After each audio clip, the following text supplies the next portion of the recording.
तो भाई इसमें हम लोग पता है क्या देख रहे हैं, करंट अफेयर्स के क्वेश्चन देखेंगे जो भी टेस्ट सीरीज में बहुत वाइडली कवर किया जा रहा है। सारे हाई यील्डिंग टॉपिक्स हैं और जो भी मार्केट में, मैं नाम नहीं लेना चाहता हूँ, one should not take the name of someone else hard work, ठीक है।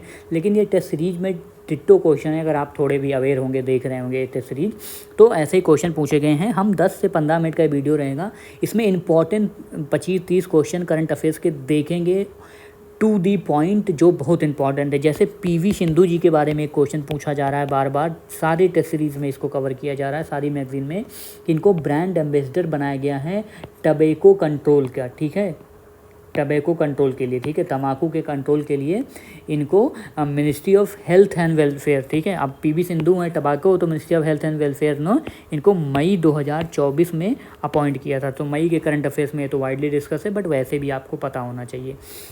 अगेन अब एक क्वेश्चन पूछा जा रहा है कि भाई भारत में 6G, अभी 5G चल रहा है ना, इसको लेकर के एक समिट हुई है, तो ये दिल्ली में हुई है, ये याद रखना, ठीक है।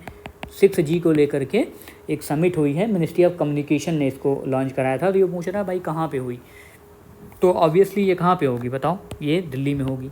अब आप ये याद रखना, एक क्वेश्चन बार बार पूछ रहा है कि भाई ये सिंगापुर के प्राइम मिनिस्टर कौन है ना, तो सिंगापुर के प्राइम मिनिस्टर के बारे में क्वेश्चन पूछ रहा है, लॉरेंस वोंग हैं, ठीक है, लॉरेंस वोंग जी हैं। अभी हम अपने ऑनरेबल प्राइम मिनिस्टर साहब भी यहाँ पे गए हुए हैं, ठीक है, तो ये भी आपको याद रखना चाहिए।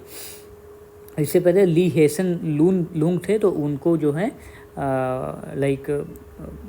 सक्सेसर हैं उनके ये, ठीक है, लॉरेंस वोंग जी हैं ऑनरेबल, ये हैं। अब एक याद करना कि इंडियन ऑयल कॉरपोरेशन क्या है, इंडियन ऑयल कॉरपोरेशन ने क्या किया, पहली फर्स्ट हाइड्रोजन बस इंडियन आर्मी को दी है। तो पहली बात तो ये याद होना चाहिए कि इंडियन आर्मी को पहली हाइड्रोजन बस किसने दी, तो इंडियन ऑयल कॉरपोरेशन ने दी है। And this is Indian oil corporation has become the first government company to do so, ये गवर्नमेंट कंपनी है, ठीक है, इंडियन ऑयल कॉरपोरेशन। तो मेरे साथ आप पढ़ लो, ठीक है। अब जैसे एक क्वेश्चन पूछा गया तर्कस के बारे में, ठीक है, तर्कस क्या है, एक्सरसाइज है ना, मिलिट्री एक्सरसाइज है। तो ये किसके बीच में हुआ है, तो ये होता है इंडिया और यूएसए के बीच में, ये आप याद रखना बस।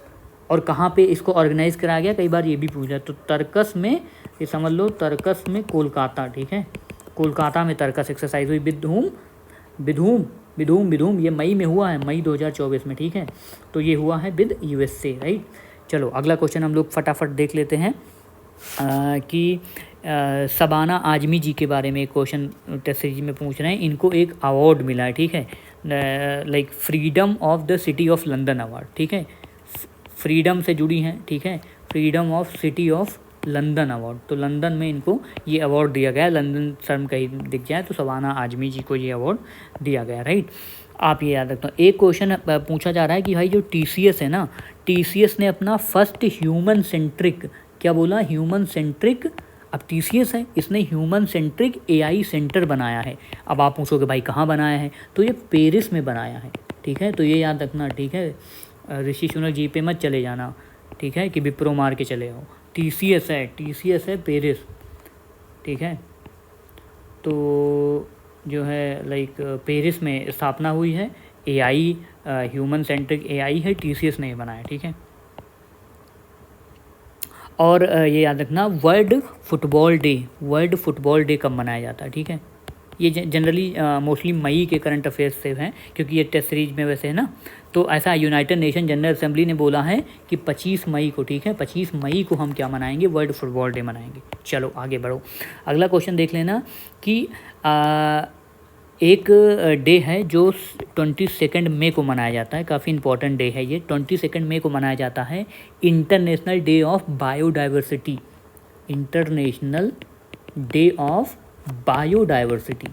इंटरनेशनल डे है किसका, बायोडाइवर्सिटी का डे है ये। और ये कब मनाया जाता है, 22 मई को मनाया जाता है। अब इसका थीम आप याद कर लो, इसका थीम था कि be part of the plan. तो भाई प्लान क्या है, बायोडाइवर्सिटी को सेव करना, be part of the plan, this is the theme of 22 मई को, विच इज़ को जो मनाया जाता है इंटरनेशनल डे ऑफ बायोडाइवर्सिटी, ये याद रखना, ठीक है, be the part of the plan. उसके बाद में आप ये याद रखना कि भाई बुकर प्राइज़ किसको दिया गया है, बुकर प्राइज़ काफ़ी इंपॉर्टेंट प्राइज़ होता है लिटरेचर में, किताबें पढ़ने का शौक़ होगा आपको तो आपको बहुत अच्छे से पता होगा। 2024 में Booker prize, international Booker prize, ठीक है, इंटरनेशनल बुकर प्राइज़ याद रखना, इसमें कहीं कन्फ्यूजन ना रखना। International Booker prize for the year 2024 एक महिला को मिला है, उनकी नॉवेल है काइरोस के लिए।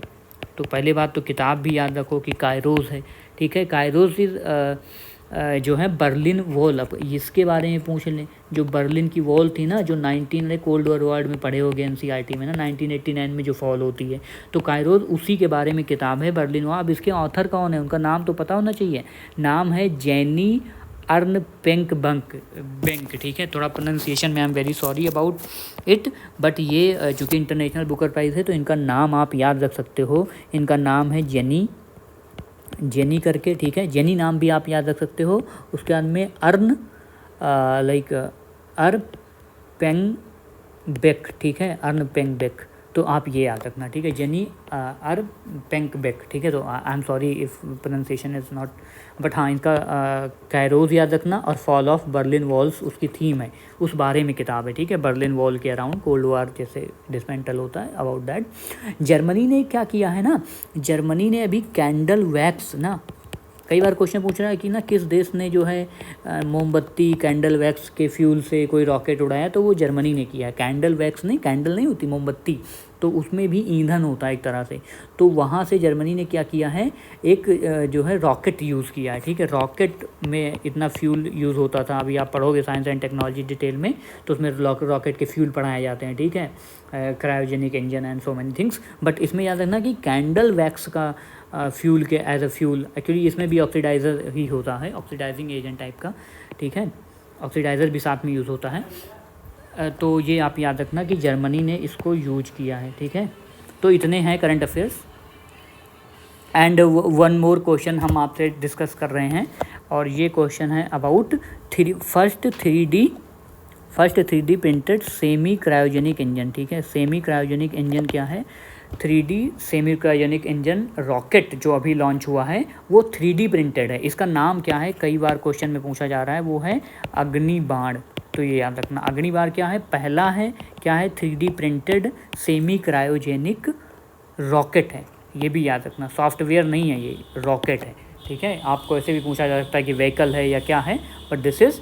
और ये भी याद रखना कि ये कंट्री का पहला प्राइवेट लॉन्च पैड है, ठीक है, ये याद रखना। World's first single piece indigenous, तो ये प्राइवेट लॉन्च पैड से इसको लॉन्च किया गया है, ठीक है। अग्निबाण 3D प्रिंटेड है, ऐसे अग्निबाण याद रखना, 3D प्रिंटेड याद रखना, यही बहुत रहेगा आपके लिए, ठीक है। और जो मिलिट्री एक्सरसाइज है शक्ति, वो इंडिया और फ्रांस के बीच में हुआ है। शक्ति किसके साथ हुआ है, इंडिया एंड फ्रांस के बीच में शक्ति हुआ है, तो ये याद रखना। ये हुआ कहाँ पे है, ये उमरोई में हुआ है, मेघालय में, ठीक है। मेघालय में शक्ति हुआ है, किसके साथ, इंडिया फ्रांस के साथ में हुआ, ये आप याद रखना। और एक बात मैं आपको बता देता हूँ कि यूरोपियन यूनियन एक ऐसा पहला देश बन गया है, एक्चुअली देश नहीं है वो तो पूरा यूनियन ही है, कि उसने एक लॉ पास किया है to deal with violence against women, ठीक है। तो ये याद रखना, European union pass the first law to deal with the violence against women, ठीक है। तो आप ये याद रख सकते हैं, national law within 3 years. तो मतलब आप ये याद रखना कि EU ने ऐसा लॉ पास किया है, बस दैट्स ऑल। तो ये हमने कुछ क्वेश्चंस जो है डिस्कस किए हैं, याद रखना, और फिर हम दूसरे वीडियोज़ में देखेंगे, कवर करेंगे।